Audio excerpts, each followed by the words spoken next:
Old Hachita is a ghost town and abandoned mining camp located in the remote bootheel area of southwestern New Mexico. The name Hachita comes from the Spanish term for little hatchet. Two mountain ranges in the area bear similar names, the Little Hatchet Mountains and the Big Hatchet Mountains. Older maps show these mountains as Sierra de la Hachita, a Spanish term meaning Mountains of the Orphan Girl. The real origin of the name appears to be lost in time and in language translations.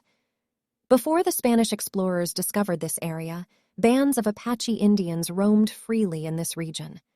As Spanish explorers and early settlers arrived, they heard stories told by Indians of turquoise deposits located in the Sierra de la Huachitas.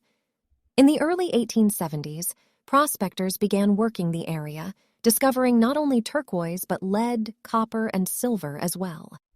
This was at a time when Apache Indians roamed the area freely, and the nearest settlement of any significance was over 100 miles away. Considering the remoteness of the area, the furnace-like heat of the desert summers, and the constant risk of Indian attacks made this a harsh environment for these hardy souls to endure. But endure they did, and eventually the area produced several highly productive mines. In 1877, the Eureka Mining District was created, composed of several high-grade base and precious metal mines. Among the better-producing mining operations were the Hornet, the King, and the American mines. A small settlement grew around these mines in the eastern foothills of the Little Hatchet Mountains. The settlement became known as the town of Eureka.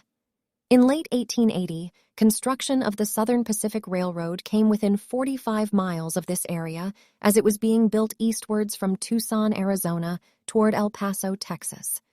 This railroad gave Eureka better access to civilization and provided better transportation for the ore being extracted from the mines. As this little mining camp flourished, the population grew, bringing both the good and the bad. On June 12, 1881, outlaws Bill Leonard, Jim Crane, and Harry the Kid Head, wanted for robbing a stagecoach near Tombstone, Arizona, arrived in Eureka and attempted to rob the Hazlitt Brothers General Store. Owners, Ike and Bill Hazlitt, put up a fight and eventually shot and killed Bill Leonard and Harry Head. Jim Crane escaped. Several days later, Jim Crane and another band of outlaws ambushed the Hazlitt brothers a few miles outside of Eureka, resulting in their death. Jim Crane was killed later in that year during another gunfight. 2 months after the Hazlitt brothers were murdered, according to a newspaper article in the New York Daily Tribune, on August 26, 1881, Eureka, New Mexico was the scene of an Indian attack where the savages murdered the entire population of Eureka, a total of 70 residents. There was nobody left to tell the story. The newspaper article went on to say that if this story were not exaggerated, Eureka, New Mexico was to be the scene of the bloodiest Indian attack on American citizens since the massacre of General Custer and his army at the Battle of the Little Bighorn in 1876.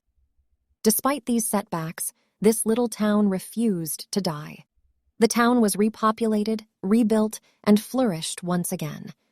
A year later, in 1882, a post office was established, officially registered as Hachita, New Mexico, rather than Eureka. 2 years later, the town had a population of around 300 people. It consisted of 3 saloons, 2 general stores, a steam smelting works, and the operation of several mining companies. But as with most mining camps, eventually the ore diminishes, or it is no longer cost-effective to extract the existing ore, and the mines and the businesses that support them reduce their operations. By 1890, the town had dwindled down to a population of around 25. The post office remained until 1898, but then it was finally shut down.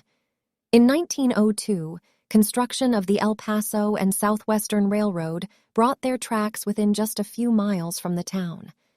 About 7 miles east of the mining camp in the Hachita Valley, a railroad town was built to provide a water stop for the railroad, and this new town took the name of the fading mining camp. The original town became known as Old Hachita, and the new railroad town was officially known as Hachita, New Mexico. The post office was reopened at the new location in 1902, where it is still in operation today. The center of activity shifted to this new community where saloons, general stores, and a hotel were established. The mines at Old Hachita also shared all the prosperity brought by the railroad. With the railroad nearby, it was now considerably cheaper to transport the ore from these mines. As a result, many of them were reopened. A little over 3 miles west of Hachita, at a point where the El Paso and Southwestern Railroad came closest to the mining operations in Old Hachita, the town of Minero, Spanish for miner, was built. This town consisted of a siding and facilities to load the ore onto the trains for shipment. The town of Old Hachita flourished for several more years until the 1920s, when copper prices dropped, and it once again was not cost-effective to mine the ore. The mines were closed permanently, all mining operations were abandoned, and the town of Old Hachita became a true ghost town. This town has been abandoned for almost 100 years now, and as with most ghost towns, the elements take their toll on the structures. Most of the buildings were constructed of either adobe or rock, and after years of neglect, they have deteriorated significantly. Today, about 24 structures are still standing, a few with sheet metal roofs still intact, and others with just the foundations and partial adobe walls still standing. Remains of a flotation mill at the American mine still exists. The entrances to most of the mine shafts are still open. Most of these are vertical shafts, and, although very dangerous, some can still be entered with wooden ladders that were left behind. The head frame of the American mine was partially cut down by vandals in the late 1980s. Some of the adobe walls are carved up with graffiti, but most of the deterioration is from natural elements. Today, as you wander around the ruins of this town, sit down and close your eyes for a moment. Listen to the hot desert wind as it blows across the valley floor below. Listen to the creaking of loose wooden beams, the clanking of sheet metal roofing material, the whistling sound of the wind blowing through cracks of the crumbling adobe walls. Listen well, my friend, as this is the town talking. It is telling you its story.